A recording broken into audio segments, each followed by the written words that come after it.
오늘 함께 보실 하나님 말씀 출애굽기 25장 10절부터 22절까지 말씀입니다. 구약 성경 120쪽 정도에 있습니다. 출애굽기 25장 10절부터 22절까지 말씀 우리 한 절씩 교독하고 마지막 절을 함께 읽으면 읽는 우리 입술이 복될 줄로 믿습니다. 제가 25장 10절을 먼저 읽습니다. 그들은 조각목으로 궤를 짜되 길이는 2규빗 반, 너비는 1규빗 반, 높이는 1규빗 반이 되게 하고 너는 순금으로 그것을 싸되 그 안팎을 싸고 위쪽 가장자리로 돌아가며 금고리 넷을 부어 만들어 그 네 발이 달되 이쪽에 2고리 저쪽에 2고리를 달며 조각목으로 채를 만들고 금으로 그 채를 궤 양쪽 고리에 꿰어서 궤를 매게 하며 채를 궤 꼬리에 맨왼대로 빼내지 내가 내게 줄 증거판을 궤 속에 둘지며 순금으로 속죄소를 만들되 길이는 2규빗 반 너비는 1규빗 반이 되게 금으로 그룹 둘을 속죄소 두 끝에 쳐서 만들되 한 그룹은 이 끝에 또 한 그룹은 저 끝에 곧 속죄소 두 끝에 속죄소와 한 덩어리로 연결 그룹들은 그 날개를 높이 펴서 그 날개로 속죄소를 덮으며 그 얼굴을 서로 대하여 속죄소를 향하게 하고 속죄소를 궤 위에 얹고 내가 내게 줄 증거판을 궤 속에 함께 읽습니다. 거기서 내가 너와 만나고 속죄소 위 곧 증거궤 위에 있는 두 그룹 사이에서 내가 이스라엘 자손을 위하여 내게 명령할 모든 일을 내게 이르리라. 아멘. 이 시간 하나님 앞에 귀한 예물 드리는 손길들이 있습니다. 사랑의 하나님, 신년기도의 말씀에 은혜 주심을 감사합니다. 전순희 권사님, 은혜 주신 하나님께 감사합니다. 박애련 권사님, 이상철 집사님, 신년 특별기도를 헌도하신 하나님 감사합니다. 한 해를 주께 의탁합니다. 심양자 권사님, 신년 저녁 기도를 통해 은혜 받게 하시니 감사합니다. 이순남 권사님, 하나님의 은혜가 있는 2025년이 되길 축복합니다. 홍재진 장로님, 안영애 전도사님, 김순복 권사님, 강정임 집사님, 신년 저녁 기도에 감사드립니다. 김영자 권사님, 2025년에도 하나님 말씀과 기도로 감사가 넘치는 한 해가 되게 하옵소서. 허영규 집사님, 정은주 권사님, 미진자매, 하나님 주신 말씀대로 준행하고 기도하는 한 해 되게 하옵소서. 홍재도 장로님, 이경미 권사님, 신년 기도회에 주실 말씀 기대하며 하나님 앞에 나아갑니다. 호혜자 권사님, 기도회로 새해를 시작하게 하심 감사합니다. 김지호 장로님, 구정옥 권사님, 신년 기도에 은혜 주심 감사합니다. 이준 장로님, 최순호 집사님, 김정남 목사님, 황인혜 사모님, 김상은 강로사님, 김보름 사모님, 말씀 들은 대로 살아내게 하여 주옵소서. 신재도 목사님, 박준 사모님, 백동일 도희연 집사님, 승아 승유, 김영애 전도사님, 신년 저녁 교대 감사합니다. 신성자 전도사님, 신년 함께 해주실 하나님의 은혜 감사합니다. 유희찬 전도사님, 그리고 저희 가정에 하나님의 귀한 예물 올려드렸습니다. 오늘 우리가 하나님 말씀 전해주실 목사님은 서동에 있는 베델교회를 섬기시는 이성규 목사님이십니다. 이성규 목사님은 제가 처음 뵌 지가 오래가 되었습니다. 2007년도 6월 달에 버지니아 주에 있는 린치버그라는 도시에 파악에서 공원에 갔더니 고개를 굽고 계시는 목사님을 뵀는데 그분이 저분이었습니다. 2007년도 총신의 모임이 그 파악에서 있었는데 42가정이나 모였어요. 미국의 총신 출신 목사님들이. 그런데 그 가운데 42분 정도 되어지는 분들 가운데 유학생들이에요. 꿈이 이게 사는 게 참 힘드니까 사역하시는 목사님들이 너무 부럽고 너무 크게 보이는데 목사님이 이 워싱턴 DC 쪽에서 사역을 하셔서 제가 그 옆자리에 앉았죠.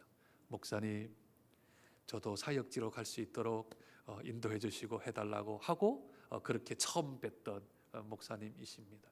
제가 미국에 있을 때 목사님은 먼저 수영로 교회로 이렇게 부임을 하게 또 되셔서 먼저 들어오셨는데 제가 장정교회 이제 2014년 부임하기 전에 4월과 5월 달에 이제 부산 지역에 있는 교회들을 탐방하고 있었거든요. 부임하기 전에.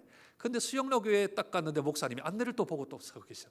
또 우연찮게 딱 보게 되었죠.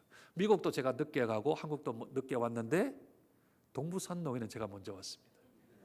1년 먼저 왔습니다. 제가 2014년 6월에 왔고 목사님이 아마 2015년 4월 5일인가? 예, 그죠?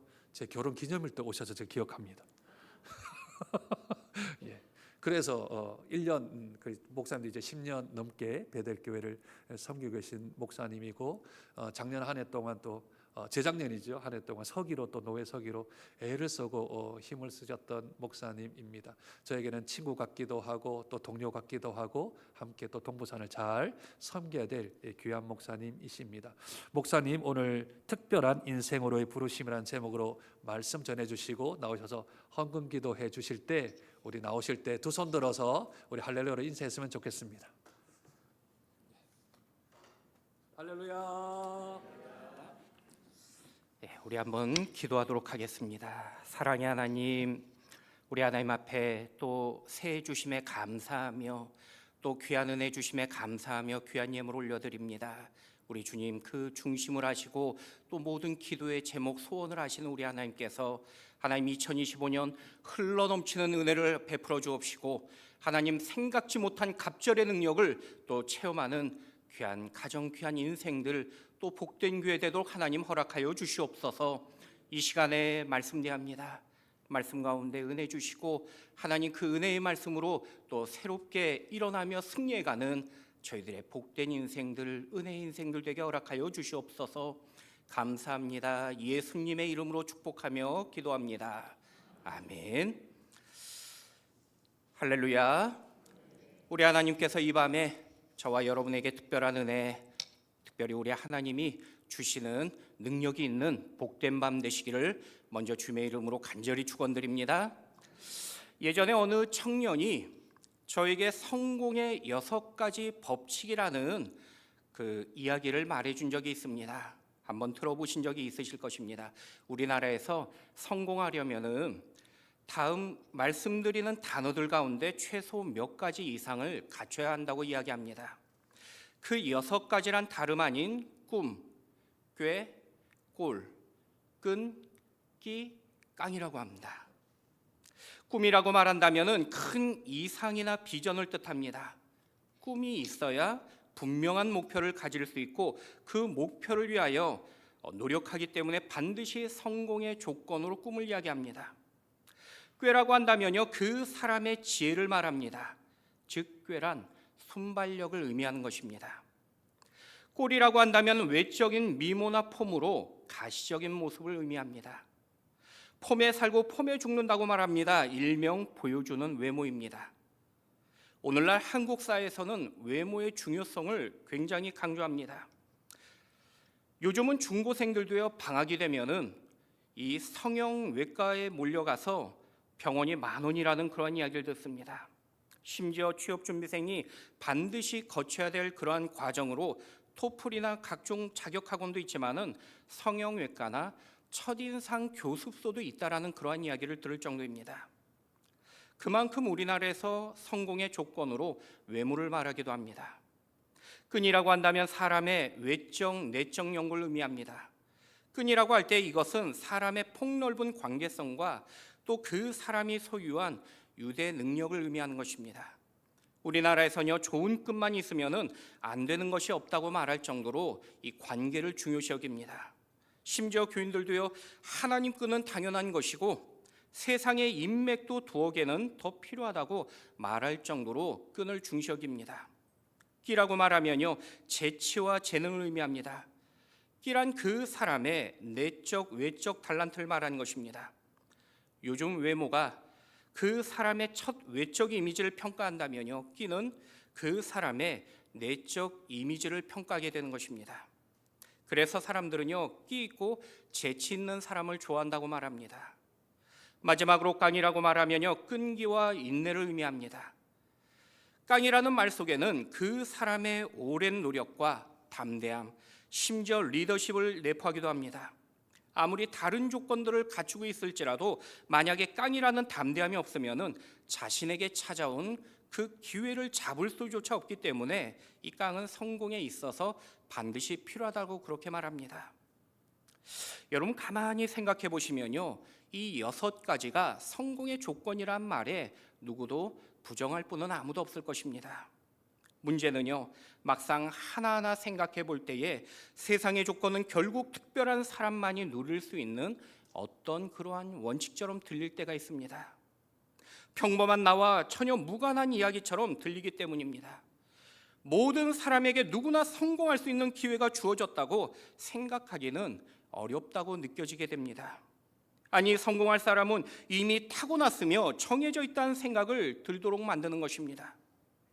더욱이 대부분의 평범한 사람과는 동떨어진 이야기에 불과한다는 느낌을 가지게 됩니다. 많은 믿음의 사람들이 세상의 눈으로 보면은 그리 특별하지 못합니다. 고린도전서 1장 26절 말씀에 바울도 이와 같이 말씀합니다. 형제들아, 너희를 부르심을 보라. 육체를 따라 지혜로운 자가 많지 아니하며 능한 자가 많지 아니하며 문벌 좋은 자가 많지 아니하도다. 여러분은 어떤 인생이십니까? 아니, 기성세대도 어렵지만요, 우리 다음 세대를 바라보면은 누구나 답답한 마음을 가지게 됩니다. 3포 세대, 4포 세대, 아니 이제는 더 이상 포기할 것도 남지 않은 세대라고 말들 하게 됩니다. 태어나면서부터 금수저, 은수저, 흙수저를 가지고 태어났다고 말하면서 아무런 소망도 꿈도 없는 시대가 오늘 이 현대라고 이야기합니다. 예전에는요, 초등학교 아이들의 장래 희망을 물으면은 선생님이나 과학자, 판검사라고 말했습니다. 제가 섬기는 교회에서 매학기 장학금을 줍니다. 그런데 장학금 신청서에다가 자기의 꿈을 적으라고 했더니 우리 초등학교 6학년 아이가요, 건물주라고 써놨습니다.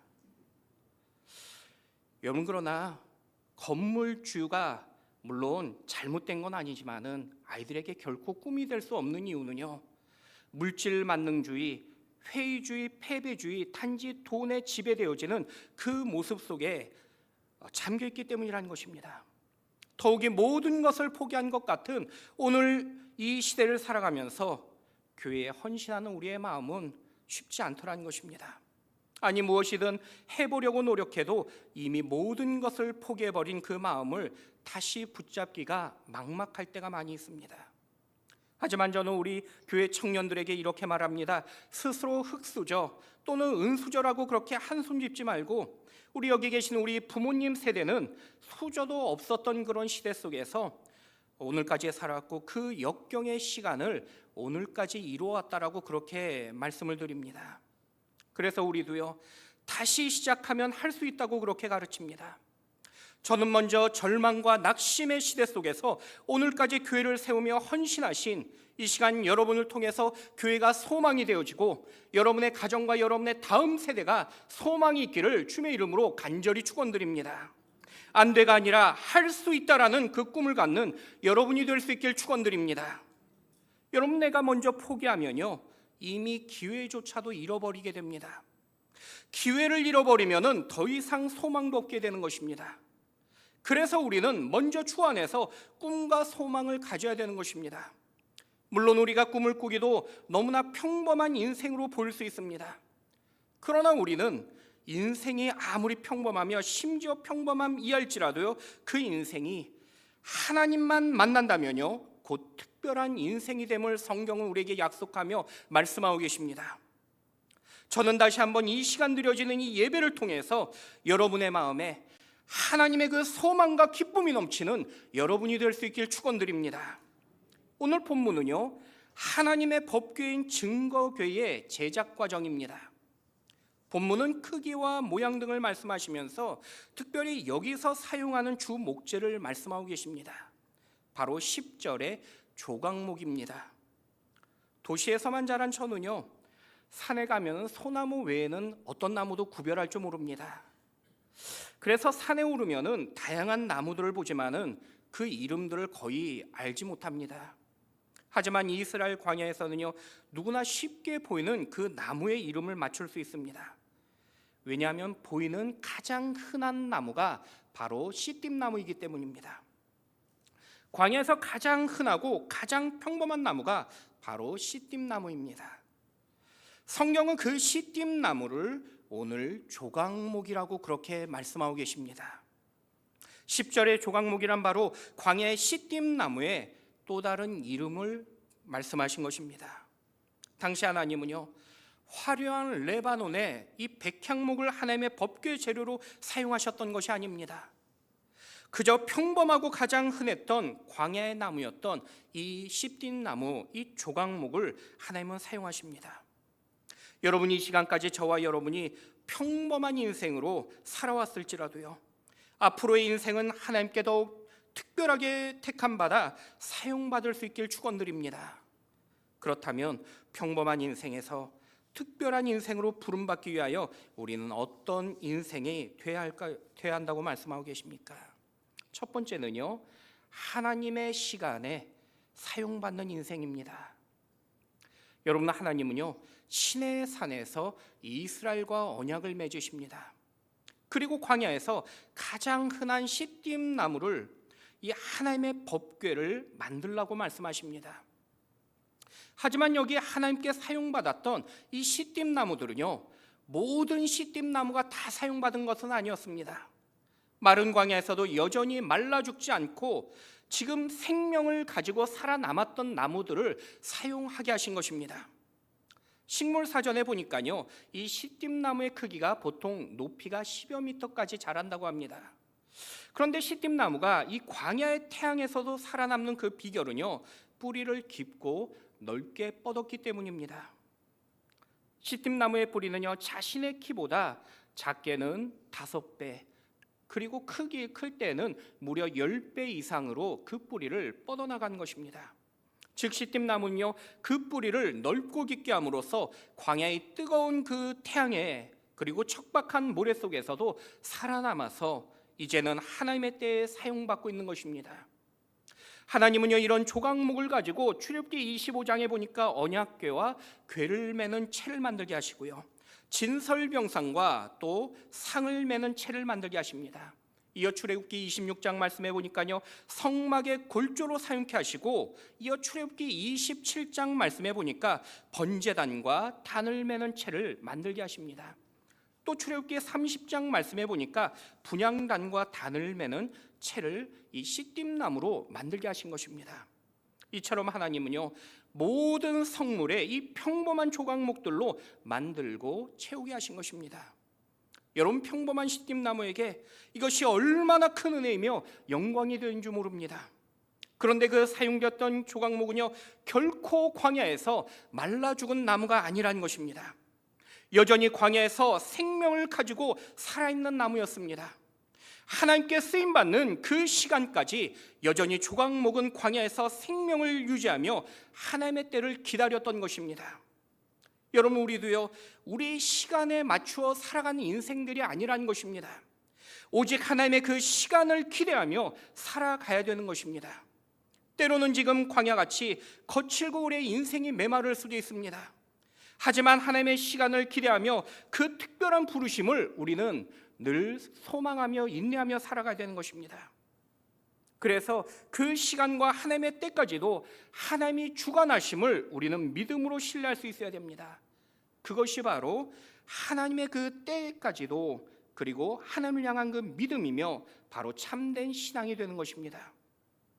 하나님은요, 지금도 가장 선한 길로 여전히 나를 인도하고 계심을 믿는 그 믿음의 고백을 우리는 늘 할 수 있어야 되는 것입니다. 때로는 지금 내 상황이 내 생각과 다를 수도 있습니다. 하지만 하나님께 쓰임받는 그 인생은요, 모두 하나님의 때와 그리고 그 시간이 있음을 믿고 순종하며 살아갔던 인생들이라는 것입니다. 그것이 바로 하나님 시간의 주요 관점인 것입니다. 그러면 하나님의 때에 하나님은요, 분명 저와 여러분을 가장 아름답게 사용하심을 약속하고 있는 것입니다. 제가 수영로교회에서 부목사로 섬길 때 한 집사님이 계셨습니다. 해양대 출신의 엘리트 집사님이셨습니다. 그런데 이 집사님은요, 남들보다 과거가 참 힘들고 어려운 그러한 오랜 시간을 보내셨습니다.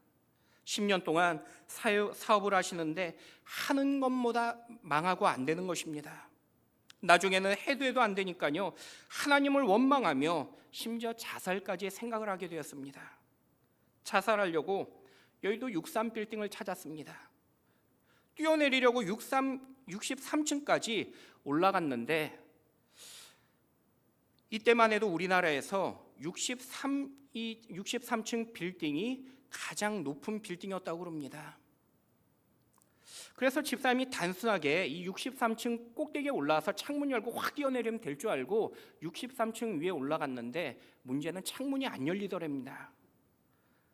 나중에 알고 보니까 이 고층 빌딩은 이 창문이 고정시켜가지고 이게 열리지 않는 그러한 창문이라고 그럽니다. 결국 3층 위에서 뛰어내리지 못하고 그리고는 다시 밑으로 내려온 것입니다. 그래도 죽으려고 서울까지 올라갔는데 그냥 내려오기는 뭐하니까 이 물러설 수 없다는 생각에 앞에 한강대교 위에 올라간 것입니다. 그리고 다리 위에서 뛰어내릴 생각으로 한강물을 가만히 이렇게 쳐다보는데 아마 지금처럼 겨울에 가셨나 봅니다. 그 물을 가만히 보니까 굉장히 추워 보이더랍니다. 순간 집사님 생각에 내가 저 차가운 강물로 뛰어들면은 내가 그래도 본능적으로 이 생존 수영으로 밖으로 수영해서 나올 것 같다는 그런 생각이 들더랍니다. 괜히 물에 뛰어들었다가 고생만 하고 죽지도 못할 것 같다는 그런 마음이 들더랍니다. 그래서 고민하던 집사님이 물에 뛰어드는 것보다는 지금 여기 한강대교에 달리는 차에게 내가 달려드는 것이 더 낫겠다라고 그렇게 생각을 했다고 합니다. 그리고 차도로 힘껏 뛰어들려고 하는데 그 큰 도로 위에 차들이 얼마나 빨리 달리는지 이 바람 그 발 한 발자국도 그 안에 내디뛰기가 쉽지가 않더라는 것입니다. 결국 집사님은 죽지도 못하고요 한강공원에 풀썩 주저앉았습니다. 죽을 용기도 없는 자신이 얼마나 처참하고 비참했는지 그 마음에 하나님이 원망스럽고 그리고 그 마음에 자신이 원망스러웠습니다. 그런데 멀리서 청년들의 기타와 노랫소리가 들렸습니다. 하나님의 은혜라는 가사가 들렸습니다. 순간 그 은혜가 마음속 깊은 곳에서 느껴지기 시작했습니다. 집사의 마음은요 순간 하나님의 그 뜨거운 사랑과 은혜를 깨닫고요 원통과 원망의 눈물이 변해서 회개와 감사의 눈물로 변했다는 것입니다. 그리고 집사의 마음에 더 이상 이제는 나를 위해 살아가는 것이 아니라 오직 하나님의 영광을 위해서 또 주님을 기쁘게 하기 위해 살겠다라는 굳은 그 마음에 결심을 하고 다시 부산으로 내려왔다는 그 간증을 들었습니다. 여러분 보통 간증이 이 정도 되면요 그 다음에 큰 은혜를 체험하고요 능력을 체험했으니까 무조건 잘 돼야 되잖아요. 근데 문제는요 집사님께서 이렇게 간증하시고도 여전히 삶이 나아지지 않았습니다. 아니 오히려 집사님은요 더 힘들고 오갈 데가 없어서 노숙할 때도 있었습니다. 그러나 집사님이 이전과 다른 모습이 있다면요 더 이상 사람들을 원망하지 아니하고 하나님을 불평하지 않았습니다. 오히려 여전히 하나님의 은혜만을 신뢰하고 있었습니다. 은혜를 신뢰하니까요 늘 마음에 기쁨과 감사가 넘치는 것입니다. 그래도 생계가 어렵기 때문에 결국 지인의 소개로 이 집사님이 원양 어선을 타기로 결심하셨습니다. 사실 집사님께서 원양 어선을 타지 않으셨던 그 이유가 본교에서 주일 성수를 원했기 때문이었는데 뭐 이것조차도 다 하나님의 뜻인 것 같다라고 그 모든 것을 내려놓고 포기했던 것입니다. 그런데 하나님은요 드디어 하나님의 때가 되었을 때 집사님을 높여주시더라는 것입니다. 배를 타려던 그 집사님을 전혀 모르는 네덜란드 회사의 그 한국 지사장으로 갑작스럽게 이 집사님이 계약을 맺게 되셨습니다.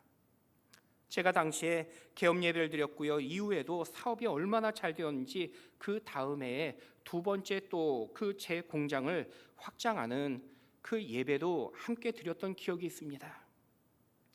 여러분 우리는요 우리의 때와 시간을 내 생각에 고정할 때가 있더라는 것입니다. 그리고 내 생각에 그 타이밍이 바로 내 계획이 이루어져야 될 은혜라고 여길 때가 있습니다. 하지만 하나님은요 우리의 시간이 아니라 하나님의 그 시간에 우리가 맞춰 살기를 주님은 원하고 계신 것입니다. 때로는 내 인생을 볼 때에 지금이 가장 적기이며 가장 황금기라고 여겨질 수도 있습니다. 하지만 하나님은요 우리에게 아직 아니라고 말씀하시며 때로는 기다리라고 말씀하실 때가 있다는 것입니다. 지금이 아니면 당장 안 될 것 같은데 여전히 주님은 우리에게 조금 더 인내하라고 말씀하실 때가 있더라는 것입니다. 그러나 그때 우리는요, 낙심과 절망이 아니라 오직 은혜의 하나님을 바라보면서 우리는 더 믿음으로 기대하며 인내해야 되는 것입니다. 그래서 우리는요, 늘 하나님의 때를 깨닫고 분별하기 위해서 기도해야 되는 것입니다. 뿐만 아니라 매 순간 소망 가운데 믿음의 꿈과 기대를 우리는 버리지 않고 오직 인내하며 믿음으로 살아가야 되는 인생들입니다. 마치 하나님의 시간에 그분의 특별한 부르심을 받았던 많은 사람들처럼 우리도 인내하며 하나님의 그 타이밍을 기다려야 되는 인생들이라는 것입니다. 여러분 혹시 여러분 삶이 지금은 광야 같은 시간이며 여전히 내 인생은 평범한 씨띠나무와 같은 그런 시간이라고 여겨질 수도 있습니다. 아니, 내 삶을 돌아볼 때 여전히 소망이 없고 더 이상 기대도 없다고 포기하고 싶은 그러한 순간의 마음이 여전히 내 마음에 가득할 수도 있는 것입니다. 하지만 언젠가 하나님의 그 특별한 부르심이 있다면은 그때가 바로 하나님 나라를 위하여 아름답게 쓰임받는 바로 그 순간이 반드시 찾아옴을 주님은 우리에게 약속하며 말씀하고 계십니다. 오늘도 우리를 향하신 하나님의 그 때와 그 시간이 분명히 있음을 믿는다면요, 결코 우리의 마음에 소망은요 사라질 수 없을 것입니다. 저는 지금의 환경과 여건을 보며 낙심하는 인생이 아니라 오직 하나님의 때를 바라보시며 꿈과 소망 가운데 또 주님 앞에 충성하는 여러분 되시길 주의 이름으로 간절히 축원드립니다. 두 번째는요, 하나님의 방법으로 사용받는 인생들입니다. 앞서 모두 읽지 않았지만요, 출애굽기 25장의 시작은 하나님께서 증거궤인 이 법궤의 제작에 대하여 모세에게 친히 말씀하신 내용입니다. 특별히 본문을 잘 살펴보시면요, 법궤의 재료와 제작 방법을 하나님께서 구체적으로 말씀하시고 명령하십니다. 그런데 세상의 전공자들이 이 본문의 말씀을 볼 때 하나님의 명령과 그리고 그 방법이 조금 좀 이 상황에는 맞지 않는다라고 여길 수도 있습니다. 만약에 예술적 견해를 가진 분들이 이 본문의 말씀을 본다면은 법궤나 법궤 이 위의 조각들을 보면서 조금 더 다른 조각이나 형상이 더 어울리고 아름답지 않겠느냐라고 그렇게 여길 수도 있습니다. 아니, 기능적인 견해로 보는 분들은요, 법궤의 크기나 모양과 재질에 대해서 더 나은 방법들을 제시하고 이야기할 수도 있습니다. 아니, 실용적인 측면에서 주장하는 분들의 입장으로 볼 때 광야의 무더운 날씨와 그리고 매일 이동해야 되는 이런 특성을 볼 때에 들고 다니는 것보다 이 애굽의 이러한 마차 기술을 활용해서 바퀴를 타는 것이 훨씬 그 방법적으로 더 좋다라고 그렇게 말할 수도 있을 것입니다. 그러나 여러분 반드시 기억해야 되는 것은요, 하나님은 하나님의 것을 하나님께서 직접 디자인하셨다는 사실입니다. 아무리 그 사람들의 그 생각과 그리고 방법이 좋아 보일지라도요, 결코 그것이 중요한 것이 아니라는 것입니다. 왜냐하면은 하나님의 뜻이 있기 때문입니다. 여러분, 이처럼 성물 하나도요, 하나님께서 직접 만드시고 제정하셨습니다. 하물며 하나님의 자녀들인 저와 여러분을 향해서 하나님은 특별한 계획을 가지고 계신다고 말씀하고 계십니다. 하나님이 저와 여러분의 인생을 직접 만드셨기 때문인 것입니다. 그래서 바울은요, 에베소서 2장 10절에 우리에게 이렇게 말씀합니다. 우리는 그가 만드신 바라 그리스도 예수 안에서 선한 일을 위하여 지으심을 받은 자니 이 일은 하나님이 전에 예비하사 우리로 그 가운데서 행하게 하려 하심이라. 여러분, 우리를 만드신 그 하나님께서 우리 인생을 직접 디자인하고 계신다고 말씀하고 계신 것입니다. 하나님의 방법으로 친히 우리를 만드셨다는 것입니다. 그리고 우리를 친히 디자인하신 이 하나님께서 이제는 하나님의 방법대로 우리가 살아가기를 원하고 계신 것입니다. 그것을 하나님의 뜻이라고 성경은 우리에게 가르쳐 주신 것입니다. 신자라면요, 우리의 인생 가운데 하나님의 뜻이 있다는 것을 모두가 다 공감합니다. 그리고 그 뜻을 우리는 믿음으로 고백하고 그 뜻대로 살아가길 우리는 원하고 있습니다. 그런데 문제가 일어날 때가 있습니다. 바로 내 인생에서 내가 생각한 것과 하나님의 그 뜻이 일치하지 않을 때라는 것입니다. 분명 내가 생각하는 내 뜻과 하나님의 뜻이 달라서 내가 어려움 당할 때 우리는 그 순간에 낙심하게 되고 절망하게 됩니다. 하지만 우리는요, 다시 기억해야 될 것이 오직 하나님의 뜻이 우리의 삶 가운데 있다라는 그 약속의 말씀이라는 것입니다. 하나님은요, 누구보다 우리를 가장 정확하게 알고 계신다고 우리에게 말씀하십니다. 그 이유는 우리를 만드셨고 또 그분의 뜻만이 가장 선하고 옳기 때문이라고 우리에게 약속하십니다. 그래서 이사야 선지자는요, 이사야서 55장 8절과 9절에 우리에게 이렇게 말씀합니다. 이는 내 생각이 너희의 생각과 다르며 내 길은 너희의 길과 다름이니라. 여호와의 말씀이니라. 이는 하늘이 땅보다 높음 같이 내 길은 너희의 길보다 높으며 내 생각은 너희의 생각보다 높음이니라. 여러분, 세상 사람들은요, 자신이 스스로 인생의 주인이 될 수 있다고 여깁니다. 내 인생을 내가 직접 만들고 개척할 수 있다라고 여기는 것입니다. 이것이 대부분 세상 사람들의 견해인 것입니다. 문제는요, 믿음의 사람들조차도 종종 그렇게 여기며 생각할 때가 있을 때입니다. 하지만 하나님의 뜻과 전혀 다른 인간의 생각은 잠시 성공하는 것처럼 보일지라도 결국은 실패에 불과한 것입니다. 그래서 성도는요, 내 삶의 모든 것을 향한 하나님을 향한 신뢰의 믿음을 우리는 가져야 되는 것입니다. 그리고 그 신뢰의 믿음의 고백이 바로 아멘이라고 우리가 그렇게 고백하는 것입니다. 어느 권사님 아들이 예수 믿지 않는 자매와 결혼했습니다. 속상했지만 그래도 권사님 마음에 하나님께서 이 며느리를 잘 전도하고 또 신앙의 그러한 성숙함을 이루게 하시는 주님의 그 귀한 사명이라고 그렇게 마음에 내려놓고 그렇게 마음을 여깁니다. 열심히 며느리와 함께 교회에 출석했습니다. 그런데 몇 해가 지나도 이 며느리에게 아기 소식이 없는 것입니다. 권사님은 아직 이 믿음 없는 며느리지만요, 우리 한번 목사님께 찾아가서 안수기도를 같이 받자라고 그렇게 권유한 것입니다. 그리고 이 며느님도요, 이 권사님의 말씀에 순종하면서 함께 담임 목사님께 찾아갔습니다. 그 기도를 받는 것입니다. 그런데 믿음 없는 며느리가 이 시어머니의 권유로 억지로 기도받고 있으니까요, 얼마나 그 기도받는 모습이 어색한지 모릅니다. 아무리 목사님께서 침을 튀겨가면서 기도하고 그리고 간구해도 이 정작 며느리의 반응이 시큰둥한 것입니다. 옆에서 듣다 못한 이 권사님께서 목사님 기도에 며느리 대신 열심히 아멘으로 대신 화답하기 시작합니다. 놀라운 사실은요, 하나님께서 이 가정에 기적을 베풀어 주셨습니다. 몇 주 후에 믿음대로 권사님이 임신을 하셨기 때문입니다. 여러분, 믿음대로 됩니다.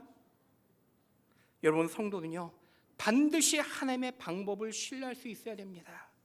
그런데 문제는요, 내가 좋을 때만 하나님을 신뢰하는 경우가 얼마나 많은지 모릅니다. 하지만 우리는요, 가장 힘든 상황이 찾아왔을 때도 하나님만 신뢰해야 되는 것입니다. 그때 하나님은요, 우리를 가장 아름다운 방법으로 분명 사용하시기 때문입니다. 저는 3대째 모태신앙이고 초등학교 4학년 때 오살리 금식기도원 부모님 손잡고 따라갔다가 하나님께서 목사로 부르시는 그 소명을 받았습니다. 늘 교회, 가정, 그리고 학교 손으로 살았습니다. 하루빨리 목사가 되고 싶어서요, 주의 일을 하는 것이 저의 꿈이었습니다. 그래서 일반 대학을 진학하지 않고 바로 총신대학교에 진학했습니다. 대학에 가자마자 1학년 때부터 미자리 교회에서 주일학교 전도사로 섬겼습니다. 크고 작은 교회에서 부교육자로 오랫동안 섬겼습니다. 미국에 유학 가서 대학원에서 기독교 교육학과 신학을 공부했습니다. 나름대로 교육 전문가로서 학부모들의 많은 자녀 상담과 고민도 받고 조언도 해드렸습니다. 그런데 지난날 저의 교육 방법이 잘 통하지 않는 유일한 두 사람이 있습니다. 바로 저의 사춘기 시절의 제 두 딸입니다. 사춘기 때에 제가 저의 딸들에게 교육학에서 배운 멋진 이론들을 가지고 앞으로 인생에 살아갈 방법들을 제가 가르쳐주면요, 저희 딸들이 감격하고 감동의 눈물로 아버지 이렇게 훌륭한 가르침에 정말 감사합니다라고 그렇게 말한 적이 한 번도 없습니다. 그냥 콧방귀 뀌듯 아빠 또 잔소리 시작하네라고 그렇게 말하는 것입니다. 제가 그런 소리를 들을 때마다 어떻게 가르쳐야 되는지, 또 어떻게 무엇을 이야기해야 될지 늘 고민이었습니다. 그런데 어느 순간에 우리 주님께서 마음에 평안과 감동을 주시면서 저의 두 딸은 저의 것이 아니라 하나님의 것이라는 그 마음을 주신 것입니다. 내가 키우는 것 같지만은 내가 키우는 것이 아니라 주님이 책임져 주신다란 그런 믿음을 주신 것입니다. 단지 저의 자녀를 주님께 기도로 맡기라는 그 감동이 일어난 것입니다. 그 순간 주님의 선한 뜻이 있다는 그 믿음을 가지고 주님 앞에 내어 맡기며 더욱 신뢰하게 되었습니다. 주님께 맡겼더니요, 저희 딸들이 이제는 다 자라서 제 생각보다 얼마나 잘 자라고 믿음 생활 잘하는지 모릅니다. 여러분, 우리의 자녀, 우리의 가정, 우리의 직장, 우리의 교회가 아무리 뛰어난 학문과 이론을 갖추었다고 할지라도요, 또한 이 경험과 경륜을 가지고 내가 계획하고 준비했을지라도 하나님의 뜻과 다르면은 이미 그 일은요 실패한 일에 불과하다는 것입니다. 하나님은 여러분에게 하나님의 뜻을 믿고 오직 순종하라고 말씀하고 계십니다. 그리고 그 뜻을 깨닫기 위하여 기도하라고 우리에게 말씀하고 계신 것입니다. 왜냐하면은 내 힘으로 하려고 하면은 주님의 뜻을 순종할 수 없지만은 기도하면은 하나님의 뜻을 내가 인정하고 순종할 수 있기 때문인 것입니다. 여러분을 향한 그 주님의 가장 선하신 뜻이 있음을 여러분 믿고 오직 믿음으로 순종하는 여러분 되길 축원드립니다. 밀라노 교회 강단 밑에 한 여인이 눈물을 흘리며 기도합니다. 이를 본 감독 암블로스가 여인에게 다가가 어찌하여 이렇게 울며 기도하는지를 묻는 것입니다. 그러자 여인은 자신의 아들이 이단에 빠졌고 쾌락에 빠졌기에 이처럼 울며 기도하고 있다라고 말씀을 드립니다. 그때 암브로스는요 여인에게 이런 유명한 명언을 말합니다. 기도하는 자의 자녀는 결코 망하지 않습니다. 여러분, 기도하는 자는요 결코 망하지 않습니다. 그때 눈물로 기도했던 여인이 바로 모니카였고, 그 아들이 이후 하나님께 돌아와 기독교 역사의 가장 큰 인물로 쓰임받았던 바로 성 어거스틴입니다. 여러분, 하나님은요 지금도 여러분의 인생을 세세하게 디자인하십니다. 주님의 몸된 교회를 가장 아름다운 그 방법으로 오늘도 계획하고 준비하고 계십니다. 하나님께서 여러분을 가장 선한 길로 인도하고 계신다고 약속하며 말씀하고 계십니다.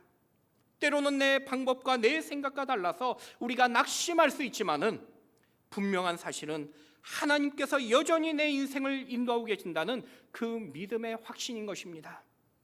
그 확신을 가졌다면요 여러분, 우리가 더 이상 우리가 걱정할 필요가 없는 것입니다.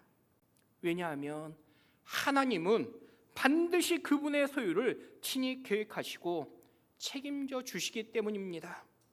여러분, 혹시 힘들고 고통스러운 시간을 지금 겪고 계신다면 곧 찾아올 하나님의 영광된 그 순간을 꿈꾸시며 오직 믿음으로 승리하는 또한 여러분 되시기를 주의 이름으로 간절히 축원드립니다. 마지막 세 번째는요, 특별한 인생으로 부름받은 인생은요 바로 하나님의 은혜를 덧입는 인생이라고 말씀하십니다. 여러분, 세상의 모든 것을 가만히 보면요 장점이 있습니다. 그런데 그 장점을 다른 관점에서 보면은 그것은 단점이 됩니다. 여기 조각목의 장점은요 마른 광야에서 자랐기 때문에 그 재질이 무척 단단했습니다. 하지만 반대로요 그 단단함은 이 뒤틀려 버리고 휘어 버릴 수 있는 단점이 되기도 했습니다. 그런데 하나님은 그 단점을 그대로 사용하신 것이 아니라 바로 하나님의 그 은혜로 단점을 보완하셨습니다. 우리 한번 출애굽기 25장 11절 말씀 같이 한번 읽어보도록 하겠습니다. 너는 순금으로 그것을 싸되 그 안팎을 싸고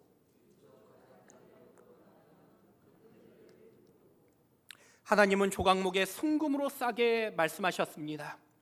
그 안팎을 싸고 위쪽 가장자리로 돌아가며 다시 금태를 두르게 하신 것입니다. 제가 좋아하는 넥타이 핀이 있습니다. 바로 지금 하고 있는 넥타이 핀인데 그냥 평범하게 보이지만요, 이게 진짜 금색으로 이 테를 두른 것입니다. 저희 작은 딸이 초등학교 다닐 때 저희 넥타이 핀을 보면은 늘 달래는 것입니다. 제가 이 넥타이 핀 가지고 뭐하게라고 하니까 금이니까 머리에 꽂고 다니겠답니다.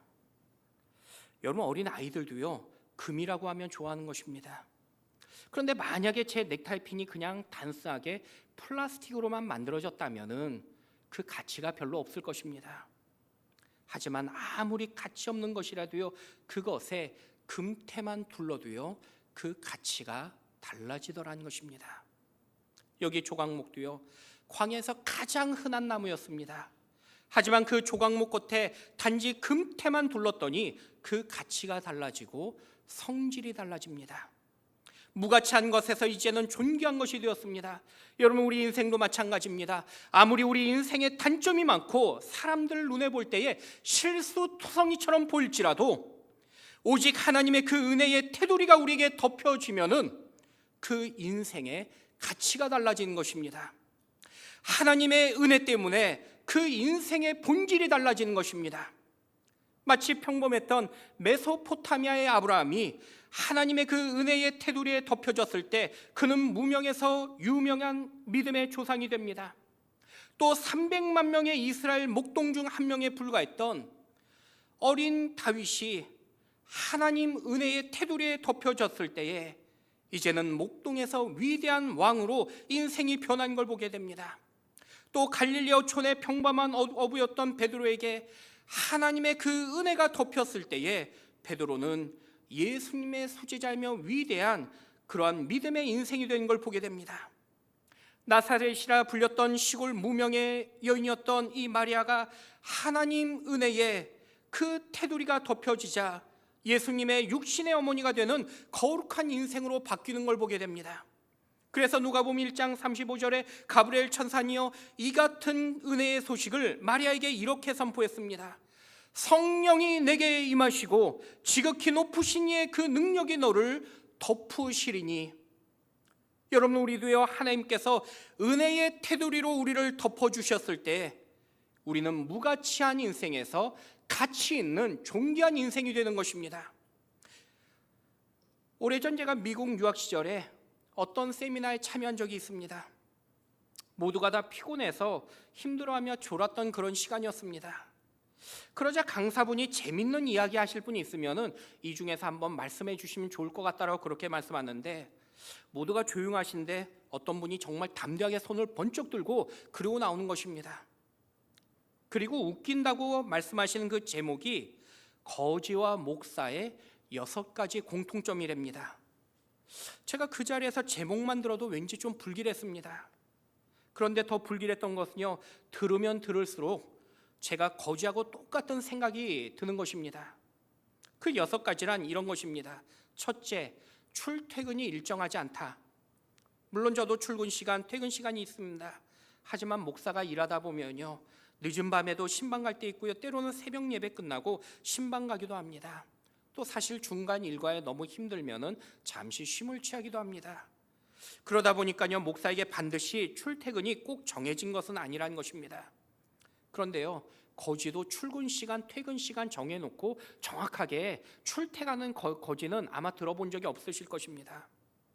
둘째는요, 뭔가를 들고 다닌답니다. 사실 빈손인 거지 거의 없죠. 거지는 깡통 들고 다니고요, 목사는 성경 들고 다닙니다. 셋째는요, 되기는 어렵지만은 일단 되고 나면 정년까지 보장된답니다. 목회자 되는 것이 얼마나 어려운지 아십니까? 단순하게 목사고시, 신대원 입시도 어렵지만은 사실 마음의 결단이 가장 어려웠습니다. 아마 여기 성도님들 가운데서도 자녀나 형제분들이 목회자인 분들은 공감하실 것입니다. 저도 소개드렸지만 3대째 모태신앙이었지만은 저희 아버지께서 저보고 목회자의 길을 꼭 가야겠냐고 여러 번 물으셨던 기억이 있습니다. 정말 목사 되기 어렵습니다. 그런데요, 여러분, 거지도요, 누구나 쉽게 거지 되는 사람 아무도 없습니다. 정말 고민하고 거지까지 된 것입니다. 그런데 신기한 것은요, 둘 다 이렇게 힘들게 결정만 하면은 그 다음은 목사나 거지나 죽을 때까지 거진 거지고요, 목사는 목사라는 것입니다. 정년까지 보장됩니다. 하기 싫어서 안 한 거지 의지만 있으면요 죽을 때까지 할 수 있답니다. 넷째는요, 작년에 했던 말 또 안 됩니다. 설교에 많은 시간 준비하지만은 날마다 새로운 설교는 아닙니다. 그래서 그런지 아무리 잘한다는 목사님 설교도요 여러 번 듣다 보면은 제목만 듣고 본문만 들어도 대충 그림과 그 파악을 내용을 이해할 수 있을 정도가 됩니다. 그런데 거지도요 작년에 했던 말 또 하고 다닙니다. 다섯째는요, 식당에 가면은 먼저 돈을 잘 내려 하지 않는다고 합니다. 거지가 식당 가가지고 먼저 돈 내겠다고 말한 거지 없을 것입니다. 그런데 목회자도요 성도님들과 함께 식당에 가면 어찌되었든 간에 먼저 내게는 되지 않더라는 것입니다. 마지막으로요, 오라는 곳은 없어도요 갈 곳은 많답니다. 거지에게 굳이 오라는 곳 없습니다. 하지만 그렇다고 갈 곳 없다는 거지도 없습니다. 알아서 혼자 잘 돌아다니기 때문입니다. 목사님 저도요 오라는 곳 없어도요 아침에 전화해서 집사님 제가 신방 갈까요? 그러면은 목사님 빨리 오세요 그렇게 말씀해 주십니다. 만들면 갈 곳이 끝도 없다라는 것입니다. 그날 목사가 저 혼자였는데요 얼마나 제 마음에 거지가 된지 모릅니다. 순간 잠이 확 깨고 제 얼굴이 화끈거렸습니다. 그런데 그날 밤에 침대에 누워서 혼자 생각해 보니까요 제가 거지 되지 않고요 목사 된 것이 하나님의 은혜란 마음이 들었습니다. 저는 어릴 때 가난하게 자랐습니다. 어렸을 때 정말 가난했지만은 가난한 주제에 입은 고급이라서 풀보다는 고기를 좋아했습니다. 그런데 너무 가난해서 고기 먹을 기회가 별로 많지 않았습니다. 그래서 어릴 때 꿈이 정육점 주인 딸과 결혼한 것이 저희 꿈이었습니다. 그만큼 가난했습니다. 자라면서 목사가 되었고요.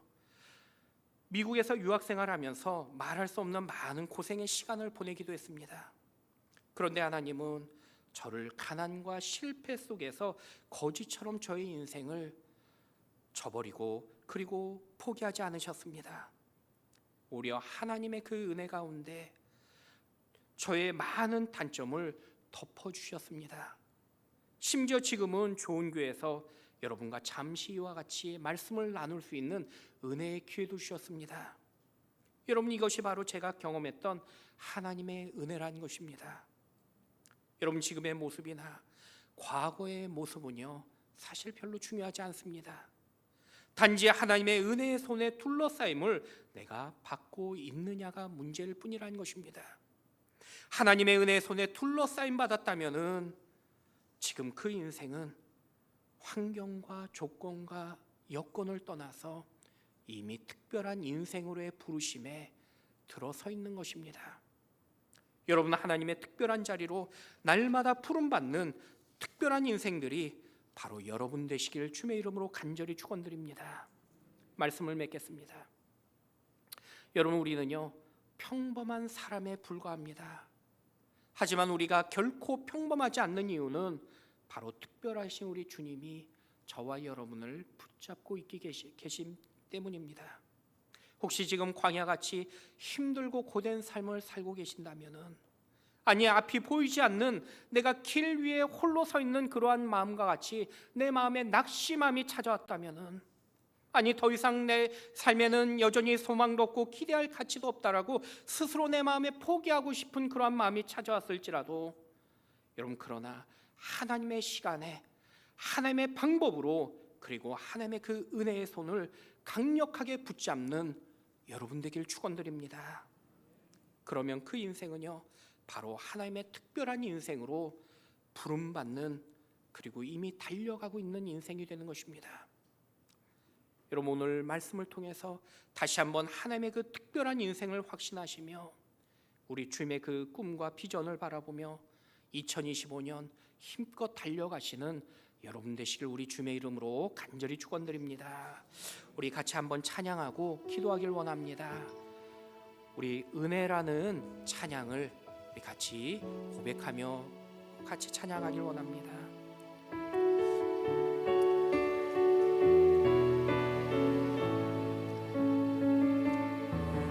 내가 누려왔던 모든 것들 내가 지나왔던 모든 시간이 지나왔던 모든 시간이 내가 걸어왔던 모든 순간이 내가 걸어왔던 모든 순간이 당연한 것 아니라 은혜였소.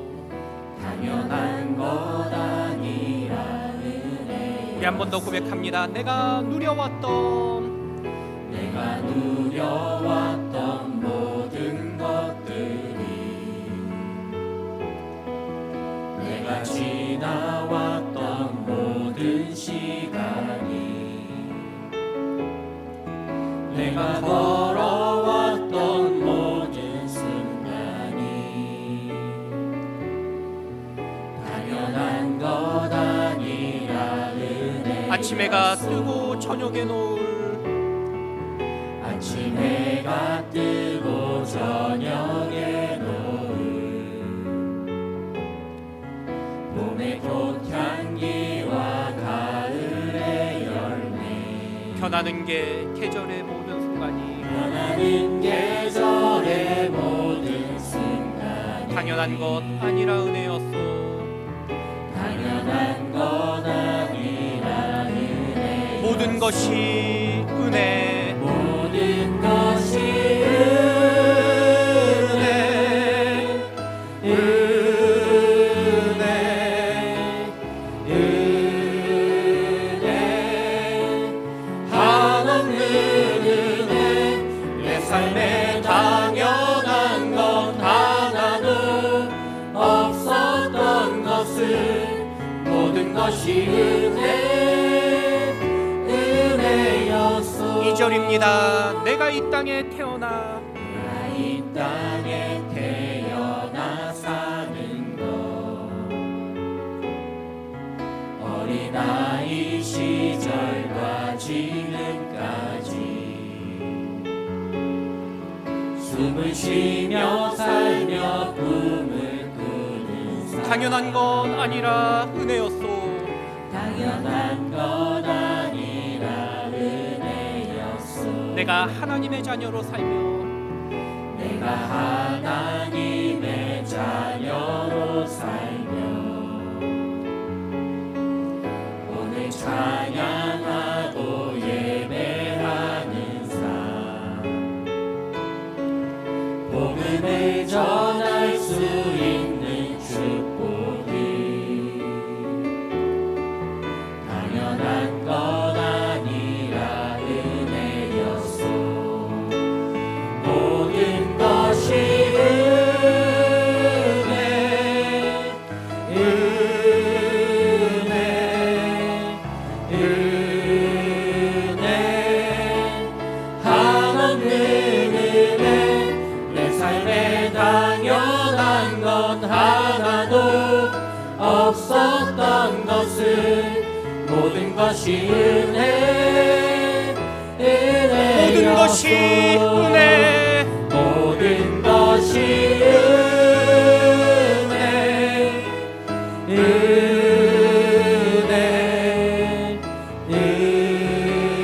은혜 한없는 은혜.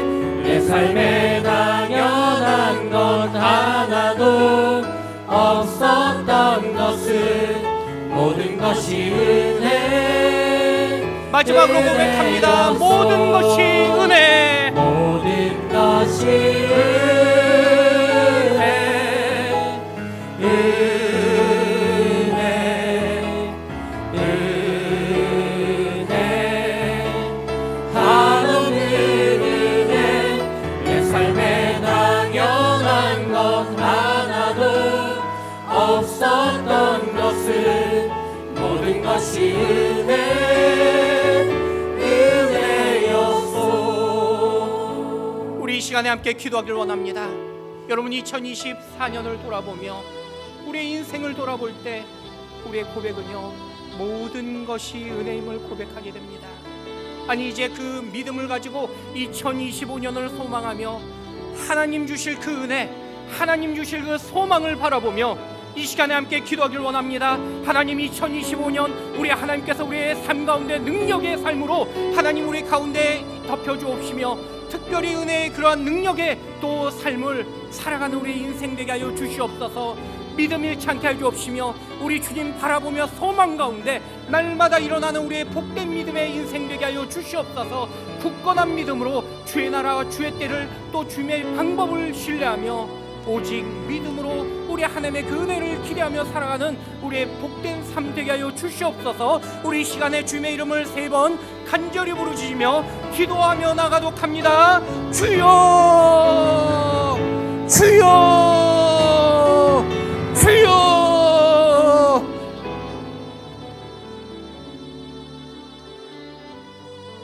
아버지 주여 하나님 아버지여, 이 시간에 저희들이 은혜 베풀 주시옵소서. 2024년 하나님 지난 한 해 동안 주신 그 은혜를 바라보며 하나님 2025년 새롭게 주실 그 은혜를 기대하며 소망하며 나갑니다. 하나님 나의 믿음과 나의 생각과 나의 계획과 하나님 나의 모든 것들을 내려놓고 오직 주님 바라보며 오직 주님의 그 말씀만을 붙잡고 주님만을 의지하며 나가는 저희들 되게 허락하여 주시옵소서. 하나님 저희들에게 은혜 베풀어 주옵시고 하나님 날마다 주님의 의지하며 주님의 하나님 소망하며 나가는 저희들 될 수 있도록 하나님께서 도와주시고 하나님께서 은혜 베풀어 주시옵소서. 아버지 하나님 이 시간에 하나님께서 하나님 저희들에게 하나님 성령의 은혜를 베풀어 주옵시고 하나님 성령의 충만함 가운데 하나님께서 저희들에게 하나님의 능력으로 하나님 저희들을 감싸주시고 더딥혀 주시옵소서. 2025년 우리 하나님의 그 은혜의 능력의 삶을 살아가게 해주옵시고 하나님 특별히 주님 주신 그 능력의 힘으로 저희들 하나님 성령 충만함으로 살아갈 수 있도록 주님께서 하나님 은혜와 능력을 더하여 주시옵소서. 특별히 하나님 주님께서 다시 한번 저희들에게 하나님 마음의 기쁨을 주시고 하나님 주님께서 이 시간에 하나님 저희들의 소망을 주시옵소서. 아버지 주여 하나님 주님 하나님께서 하나님 저희들의 마음을 하나님 회복해 주옵시고 하나님 저희들에게 하나님 은혜의 능력을 더하여 주시옵소서. 아버지 주여 하나님 주님 아버지요 주여 하나님 주님께서 함께 주옵시고 아버지 주님 하나님 주여 하나님 아버지 주옵시고 아버지 주님 하나님께서 하나님 은혜 베풀어 주옵소서. 아버지 주님 하나님 주님께서 붙여 주옵시고 아버지 주님 하나님께 하나님 붙여 주옵소서. 우리 이 시간에 한 번 더 기도합니다.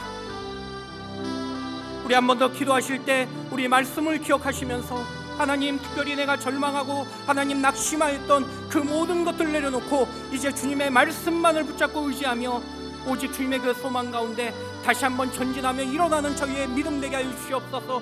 특별히 주신 귀한 사명, 주신 직분, 하나님 주신 그러한 약속의 말씀 붙잡고 2025년 새롭게 전진하며 주님을 기쁨으로 또 의지하며 나가는 우리의 귀한 은혜의 모습들대로 하나님 도와주시옵소서. 사명 주시옵소서. 소명 주시옵소서. 우리 다시 한번 주님의 이름을 3번 간절히 부르짖고 기도하며 나가도록 합니다. 주여 주여 주여.